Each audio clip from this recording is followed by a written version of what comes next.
Finally, here we are. I'm saying finally because it is the middle of the Saturday. I usually do these things, start with Friday and give a chronological order of my day and my weekend at the UK Games Expo. That's where I am. Rob, JTR Podcast.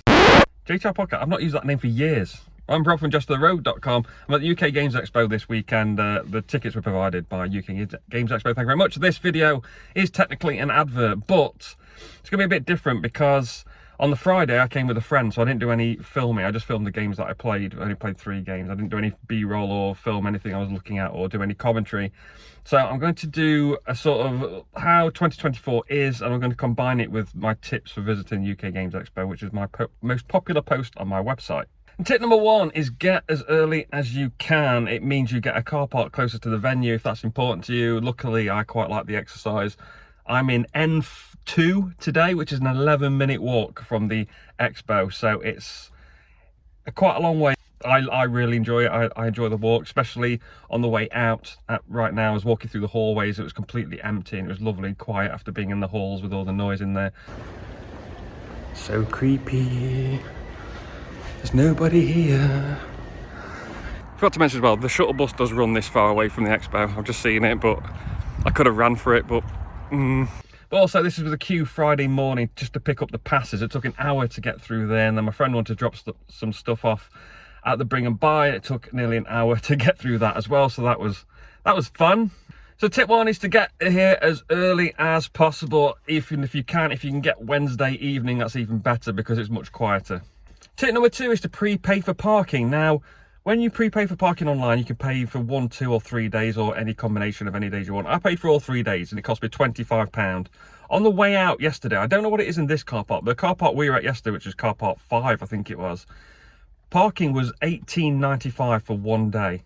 So if you pay for all 3 days beforehand, it's about £8 a day instead of £20 a day, which is ridiculous. So tip number 2 is definitely prepay parking. I will check the parking on the way out today and I'll update the video with the prices for this car park as well. But £19, that's a lot of money to spend. That's £60 for the entire weekend if you don't prepay your parking, so definitely prepay your parking. Okay, let's take a quick break from tips for the UK Games Expo to look at the first game I played, which is Lightspeed Arena. Players are going to simultaneously place a tile in real time and orientate it however they want. Once they let go, it has to stay where it is. And then once they're all on the table, you use an app and take a picture from above, and each of the ships shoots in numerical order, and whatever it hits is going to score you points. And if you hit a ship that's later in turn order and that ship blows up, it means that ship won't get a chance to fire. And you get points for hitting things and points for collecting minerals by hitting asteroids and stuff. And it was really good fun. It's on Kickstarter at the moment, and I am very tempted. In fact, I am going to back this one because I think it's a very fun game. There is, for those purists out there is an analog downgrade kit, I think they call it. So you can play without an app in case the app goes away. But I really enjoyed this one. Loads of fun. Lightspeed Arena. Tip number 3 is to choose your hotel carefully, because if you get a hotel at the airport, you can get a shuttle across to the NEC. If you get your hotel on the NEC grounds, of course, you don't need to worry about parking. If you stay in Birmingham city centre, you can get the train in. The trains are very good from Birmingham. You stay in the local area. Is the further out you get, the cheaper it gets to stay. So you need to work to your budget.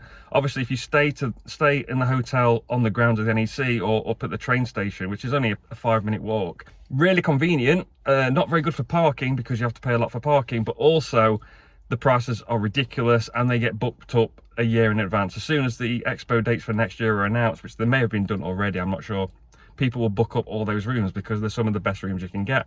I found there's a town not far away called Shirley, and if you get a hotel there, you basically go onto the motorway, 2 junctions up, come off the motorway, and there's a load of hotels at that junction, and they're always really cheap. There's barely anyone there with a game badge on. So if you look at around Shirley area, they're great. If you look at my website as well, I've stayed in a couple there, so check them out.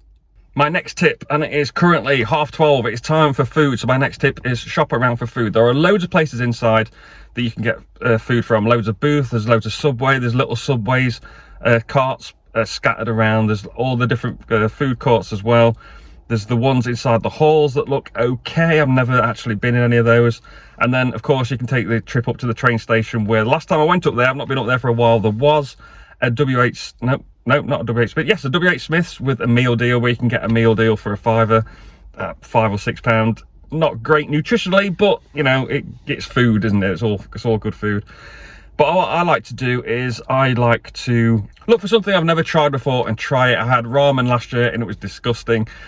So this year I'm going to have a shop around and see what I can find. Actually, that's not true. It's Saturday today. I have two rituals regarding food when I come to UK Games Expo. One is this store. They sell bags of sweets for £1.50. It all goes to charity. I always get one of those every day because they're really yummy and they keep me going and they give me a nice little sugar boost mid-morning, which I need. Second one is I'm going to CarAge and hopefully get a table. So there's the UK Games Expo, and if we just spin here, this is Resort World, where it has a load more food options. So there is a WH Smith's here as well. One thing I would say about Resort World is it does have the more pricier restaurants, like Five Guys and stuff like that, so something to be aware of. But I'm only here for the Japanese. Here it is, woohoo! Okay, enough about food, let's look at another game, and this is Rebirth, which was on Kickstarter at the time. It might still be on Kickstarter now if you check, or even late pledge. But this is from Reiner Knizia, and what you're doing, you have these tokens, and you draw one of the tokens and you play it in a relevant space. So you have food farms that go on food spaces, and you have energy farms that go on the energy spaces, and each time you place one you score points for the bigger and bigger groups of those you're making together. If you place next to a cathedral, you put your little marker on a cathedral and you take a gold card, gives you something to achieve for the end of the game. And there are also castles, and if you have the most tokens around a castle, you get to control the castle there, and they're worth 5 points for each castle you control at the end of the game. And when everybody's placed all their tokens, you do your scoring, you score for the castles you control, you score for your gold cards. The points you get for the farms you get during the game. And there's also cities. When each area of a city is fully complete, players will score depending who's got the most settlements within those cities. That's the other token type you've got, as well as your farms. End of the game, most points wins. This is very good fun. The board was not great. This is prototype components we're looking at, which is why the pink tokens and the red castles are different colours, and the board isn't too clear where the cities are. They showed us the new board. It looks really nice. But my friend backed this immediately after playing it, so I was going to. So I don't have to now because I can play his copy, so that's nice. But I really enjoyed this one. That is Reiner Knizia and Mighty Boards' Rebirth. So it's the end of the Saturday, and it's near the end. It's like 3 o'clock on the Saturday. I'm going home. I've played all the games I want to play. It's been quite a disappointing year for games, really. There's not been too many that I've been bothered about. I got to play Robot Quest Arena that I always wanted to play. I got to play Rebirth and another one that's on Kickstarter at the moment to see whether I want to back them. Yes, I'm going to back them both. And I played a couple of other games that are upcoming on Kickstarter, so there'll be videos of those, review videos of those coming on. I'm going to talk about those shortly, but I'm just going home now because I decided to drive back and forth, because I only live in Nottingham, so I'm only an hour away from Birmingham, so I can drive back and forth every day. I'm very fortunate I can do that because it's only a 60-minute drive. But of all times, never had any trouble with this car. I've had a warning light come on for tyre pressure. I think I've got a puncture in one of my tyres, a slow puncture. So I'm not going to risk coming on the Sunday because I need to get this tyre fixed. And that's reason one I'm not coming for the Sunday. And the other reason is this little cute bundle of fluff. Hello, say hello. Say hello. No. Okay. So that's my beautiful little budgie. I've only had a week and I didn't want to leave him alone too long in his brand new surroundings where he's still quite nervous. So let's rapid fire the rest of the games I played at UK Games Expo, starting with Robot Quest Arena, which is a deck building game where you use your cards to move around and shoot the other robots, and by shooting them you take cubes off them, which is their life total, and you get them as points. And you can also use some of your cards to buy new cards, of course, because it's a deck building game. And when you run out of life you respawn, and after so many respawns the game ends and whoever's got the most points wins. And this was quite expensive on Kickstarter because, as you can see, the components are really nice, the robots themselves look really nice, so they're like toy-like pieces for your board game, so it does make it quite expensive. And I'm glad I didn't back it, because while it is fun, I don't think it's worth the £100-200 you're going to be paying just to play this game. It's a very quick deck building game. I'd rather play something like Hero Realms, which is from the same publisher, or even just Trains. It's a weird one for me because it is very cute and quite fun, which is the kind of game I like, but it doesn't quite do enough, especially for the price, for me to want to pick this one up, even though I was tempted because it was on sale at the expo, but I didn't. Next up is Divide and Conquer, coming to Kickstarter at the end of July. And in this new draft, from a mixture of face-up and face-down cards, you're drafting Conker cards, you're drafting cards that will make your Conkers better, you're drafting little trick cards you can use, and you're also drafting strings that you attach those Conkers to. And you put your Conkers out and you put your strings on them, and then you each choose one to put into battle, and then you take turns rolling dice depending on the strength of your conker, the strength of the string, and any other abilities you've got, and you go back and forth until one of the conkers breaks, in which case if you defeat your opponent you take their card as points, and then you both select another conker and repeat this until I think you've had 5 battles, and then you do this for another round, and at the end of the game whoever's got the most points is the winner. This is good fun. Now I only play this 2-player, you can play it with more, but I can't remember the rules and what happens with combat when there's multiple people at the table. But it is a good fun game, one you should definitely check out when it comes to Kickstarter at the end of July. It gave me a lot of nostalgia for back in the day when I used to play Conkers at school when I was a kid. So definitely check this one out, it's Divide and Conquer. And the last of the games I played is Parachute Panda, where everyone has a panda at the top of a board that has been dropped out of a plane